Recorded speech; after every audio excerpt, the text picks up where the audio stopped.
Yesterday I made an initial impression video about RFK's confirmation hearing or committee hearing for the position of HHS, and some of the stuff that I said, unfortunately, TikTok did not like. So I kind of had to cut this video up so that I could still explain what happened, but maybe without the COVID vaccine or just vaccines in general controversy that you don't seem to like. TikTok, guess you don't like people saying the truth.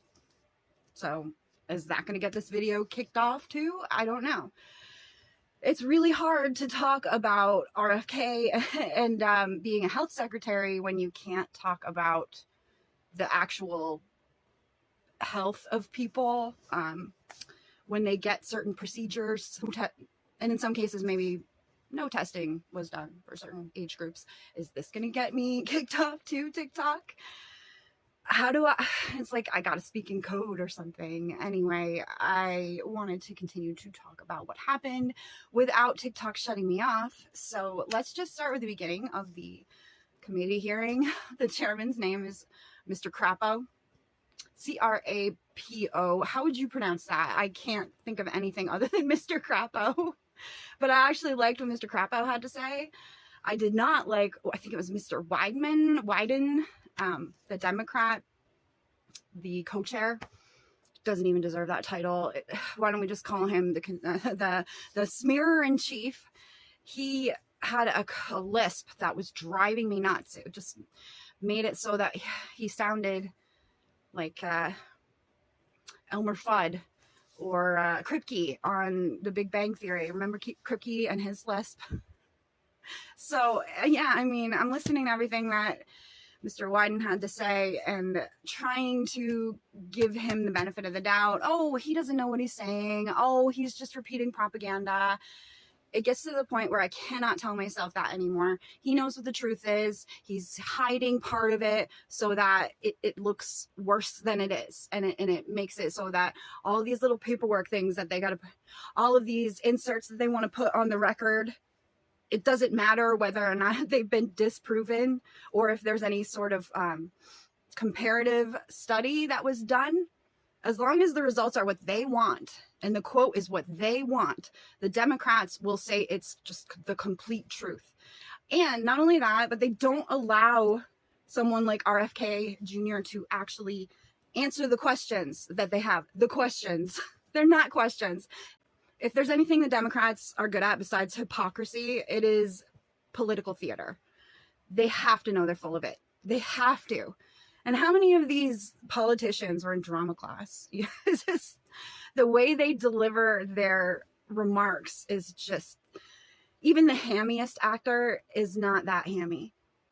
I don't know if I'll be allowed to talk about the Samoans that died of measles in this particular video, but let's just say 83 Samoans died of measles. And what started out was 2 people died from the measles vaccine in Samoa. They already had a really low rate of vaccine completion. It was in like the 60s. After this happened, it dropped to the 30s.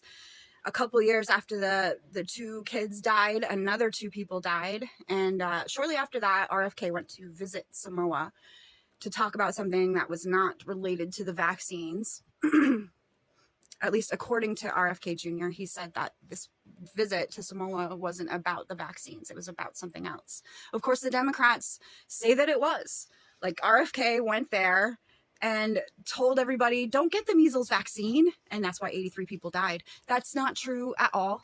All they did was correlate it, say that, okay, RFK Jr. is anti-vaxxer. So the timing has to be that after those people died, RFK went to Samoa to tell them, hey, outlaw this vaccine. They already did it before RFK was there. Now, the governor in Samoa is saying that this is not true and that RFK talked about vaccines with them. Okay. And there's some families saying that he did, but RFK says that he didn't. And Democrats have lied so much that how am I supposed to believe anything they say? What if they're telling the truth? Maybe RFK did go to Samoa and tell him not to do the vaccines. How would I know? I cannot trust a word out of a Democrat's mouth. So how would I know? How would you know? Do they ever tell the truth? Honestly, I don't even know if they know what the truth is. I think they believe the truth is subjective, and as long as enough people are repeating the propaganda or whatever they're told to say, then that becomes the truth, and that's good enough for them. Truth is not subjective. The truth will always win out eventually because it's pure. It's not biased. It's not trying to hide anything from you. It's trying to expose. It's the light being shined on. What did I learn during this hearing? I kind of feel like we're not getting health care. Remember when they told us that Obamacare was going to be all about preventative care? And if you like your provider, you can keep your provider. Tell that to all the community health centers that popped up everywhere when private doctors were like, not doing this. So, and they wanted to know whether or not he was going to cut Medicaid. They kept saying over and over that that's not what they're planning on doing. And then the Democrats wanted to know if RFK Jr. was going to fire anyone. They wanted him to promise that he wouldn't fire anyone in the HHS departments. They wanted him to promise that he wasn't going to fire anyone. What about people that aren't doing their jobs? What about the people that are half-assing everything? What about the people that are trying to sabotage everything that Trump is trying to put in place? What about the people that are getting paid by Big Pharma? What about the people that are waiting for higher up positions in the FDA, the CDC, all of these different health agencies? It is an incestuous cycle. It's disgusting. They start in like the CDC or the FDA. And if they're corrupt enough, then they climb the ladder to Big Pharma, or sometimes the people from the CDC come from Big Pharma. That corruption is rampant because this is all about money. It's about money. It's about power. It's about positions. It's about authority. And these people love power just as much as they love money. And it's gross. They'll just do whatever it takes to get that position of power or to get that giant chunk of money. Basically, they sell their souls. They lie to us and they tell us it's preventative care. It's not. It's sick care. It is to maintain every single person who has chronic illness, to keep them alive, but certainly not to cure them. Certainly not to look ahead at the symptoms that they're having and try to stop whatever it is from developing. No, no, no. We'll wait for it to develop and then we'll treat it. Treat it, not cure it. Treat it.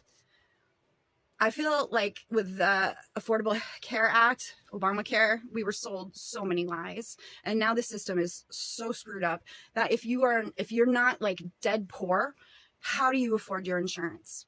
Even people that get their insurance at work are just like watching their premiums just keep running higher and higher and higher. This system isn't working, but the Democrats want to leave everything the way that it is, even though they themselves admit the system isn't working. Okay, so insanity is to continue to try to do the same thing over and over and expect different results. Democrats are insane.